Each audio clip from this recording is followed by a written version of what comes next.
Welcome back to another episode of Heart to Heart with Patty Mulauzi. But before we get into today's heartfelt journey, I want to extend a heartfelt shout out to all of you who listened to my previous episode and trailer. Your positive feedback, encouragement, and constructive input have been like a guiding light for me. They have helped me to stay motivated and focused on creating content that is meaningful and impactful. Thank you for being an integral part of this growing community of open hearts and authentic conversations.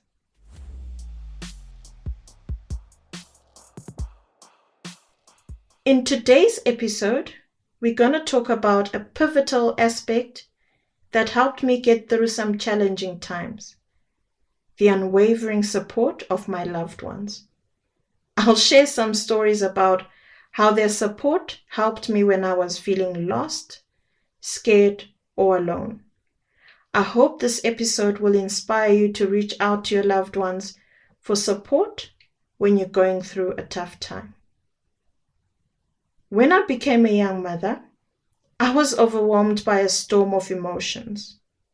I was afraid of not being a good mother, worried about what others thought of me, and felt the weight of responsibility on my shoulders. My life changed drastically overnight, and I struggled to keep up with the demands of caring for a baby. I felt guilty for not being able to provide everything for my child, or for not pursuing my own goals. But even in the midst of chaos, there were pillars of strength that held me up. These pillars helped me navigate through the turmoil with grace and determination. My grandmother was a beacon of love in my life. She taught me the true meaning of unconditional love, and her unwavering support was a constant presence. Her words of wisdom and comforting presence provided solace during those challenging nights. I miss her dearly, but her memory lives on as a testament to the love and strength she shared with me. The impact she had on my life is immeasurable, and I carry her lessons with me every day. She was always there to offer me words of wisdom and a listening ear. She reminded me that I was not alone and that I could do this. I often think of the words of the great African author. Chinua Achebe said, "When you are home, you are in the house of your ancestors." When I was with her, I was home, and that was the house of my ancestors indeed. I'm grateful for the love and support she gave me, and I will never forget her. Alongside my grandmother, my aunt, who is my mother's younger sister, was another guiding light in my life. She understood the intricacies of motherhood. Having raised 2 children of her own, her advice and practical guidance was invaluable. She taught me the art of patience, nurturing, and facing each day with resilience. I still remember her reminders to breastfeed the baby, Patty change the diaper, and to take care of her needs while she slept. I would often forget these things due to exhaustion. My baby had a very unusual sleep schedule. She would sleep all day and wake up at 6 p.m. in the evening, staying awake all night, crying, or wanting to feed, or wanting my attention. It was a challenging period, but my aunt's support helped me through it. My elder sister, who despite her own responsibility, also provided me with a lot of support. She gave me loads of baby clothes and other necessities, But her support went beyond material aid. It was a gesture of love that touched my heart deeply. Her unwavering belief in me during those trying times acted as a constant source of motivation. I also found support from my cousin in ways that I never knew I could get from a family member. She was more than family. She was my lifeline, my best friend. Whenever I felt overwhelmed and lost in the whirlwind of motherhood, she was my go-to person. Her advice, understanding, and unwavering support were like an anchor in the storm. She always reminded me that it is okay not to have all the answers, and that seeking help was a sign of strength, not weakness. To this day, we're still very close, and the bond that we had has only been strengthened. I'm grateful for her friendship and support. It wasn't just her who stood by my side. My close friends who knew me before and after motherhood also continued to stay in touch. Their friendship was a lifeline that connected me to the world beyond diapers and feedings. Their laughter and companionship were a reminder that life had many facets, and I was more than just a mother.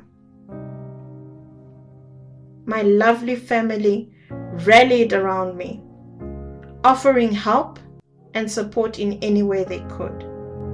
Their emotional backing created a safety net that allowed me to dream and work towards a brighter future. I'll never forget the night I went into labor.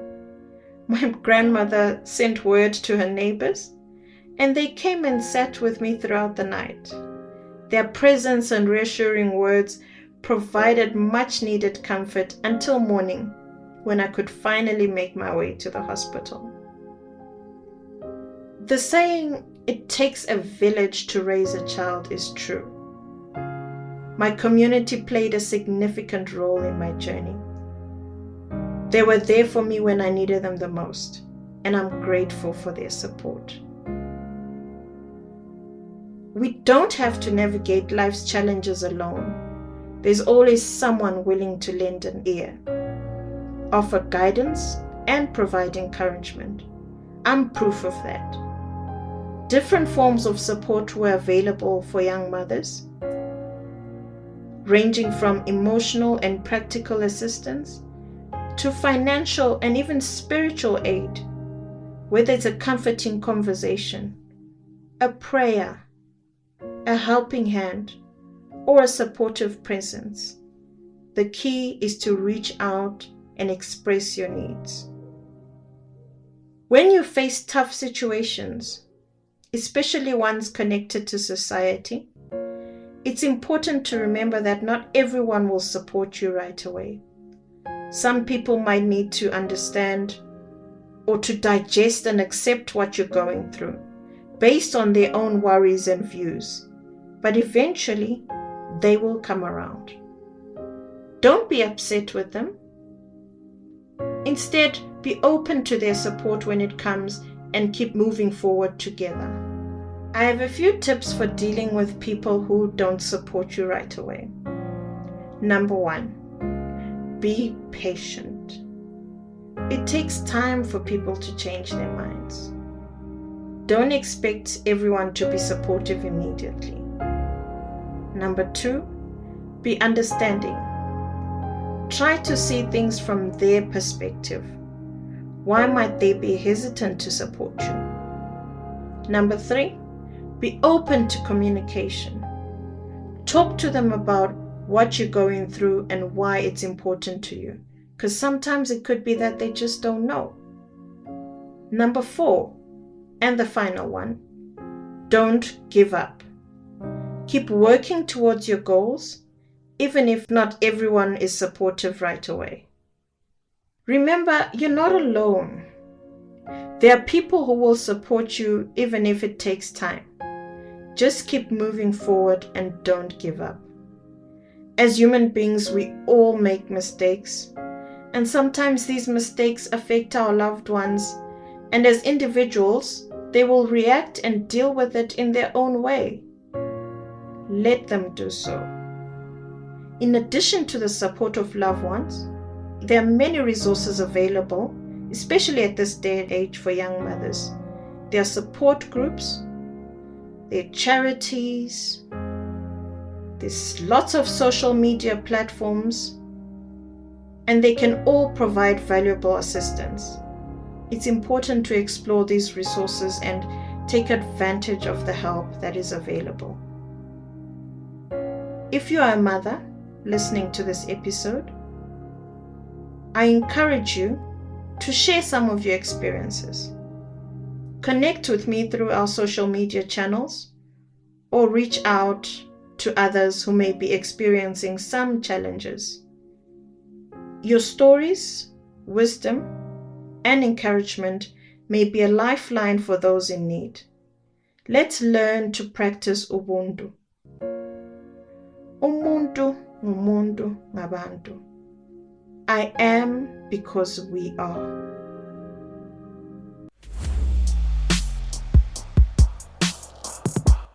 In the next episode, we're taking a different route. Rather than sharing my own narrative, I'm turning the spotlight onto your voices and the questions that have sprung from your hearts. This episode will be dedicated to addressing the why behind this podcast, the issues it revolves around, and my motivations that drive it forward. If you found this episode helpful or inspiring, please subscribe to the podcast and leave a rating and review. Your support helps me to continue creating content that is meaningful to you. Until next time, take care and keep your hearts open.